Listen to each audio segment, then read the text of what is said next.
There was a young man named David who had big dreams. Dreams so loud they kept him awake at night, yet somehow too heavy to carry in the daylight. He wanted to build something extraordinary, to change his family's life, to prove to himself that he was capable of more. But life had a way of testing him. A huge project he depended on collapsed. Money ran low, opportunities dried up, and confidence? That disappeared too. One evening, he sat alone in his room, hands on his head, staring at a future that seemed impossible. "Why does this keep happening?" he whispered. That night, something unexpected happened. His phone rang. It was Mr. Gabriel, an old mentor he hadn't spoken to in months. A retired coach known for shaping tough minds and strong hearts. "Meet me tomorrow morning," Gabriel said. "No excuses." David arrived at 6 a.m. Gabriel handed him a heavy backpack and pointed at a hill. "Climb." David was confused. "What's inside this bag?" "Everything you're carrying in life," Gabriel said. "Doubt, fear, excuses, hesitation. You carry it every day. Today, you'll face it." The climb was hard. Halfway up, David wanted to give up. Gabriel shouted from behind, "You're tired because you're fighting the weight, not the world. Life doesn't get easier. You get stronger." They reached the top. David dropped the bag, exhausted. Gabriel looked at him and said, "Lesson 1. Your failures are not dead ends. They are dead weights. Drop them." Gabriel told David a story about James, a man who lost his business, his savings, and almost his will to keep going. "What did he do?" David asked. "He rebuilt," Gabriel said. "Not the business first, but himself." James spent months learning new skills, improving his mindset, cutting out distractions, saving bit by bit. And when opportunities came again, he was ready. "Strength first, success later," Gabriel said. "Remember that." David nodded silently. The next morning, Gabriel took David to a quiet lake. "I want you to throw this stone," Gabriel said. David threw it. Ripples spread across the water. Gabriel asked, "When does the ripple stop?" "When the lake becomes still," David replied.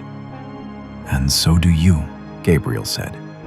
"You can't rise while you're shaking with fear, doubt, and impatience." He placed a hand on David's shoulder. Lesson 2. Still your mind. Focus. That's how paths appear. Gabriel told him another story, this time about Rian, a man terrified of public speaking. "He waited for confidence to come," Gabriel said. "But confidence doesn't visit. It is built." Rian forced himself to practice in front of a mirror every night. He recorded himself. He learned to speak even when his hands trembled. Years later, he stood in front of thousands, delivering a powerful message. When someone asked him how he did it, he said, "I stopped waiting to feel ready. I started moving anyway." David smiled faintly. He saw himself in that story. The next day, Gabriel took David to a dim, quiet room. "This," Gabriel said, "is your dark room." "My what?" David asked. "The place where greatness is built," Gabriel said. "Not on social media, not while showing off, but here, alone, disciplined, consistent." He explained, "The dark room is not punishment. It is preparation." "Disappear for a while," Gabriel said. "Work on your craft quietly. Shock the world later." David felt a spark, a small flame returning. On the fourth morning, Gabriel placed a blank page on the table.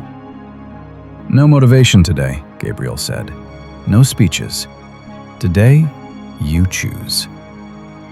The page said, "Start again." David looked at the words. Every dream restarts here, Gabriel said. Not tomorrow, not someday. Today. He told David, Lesson 3.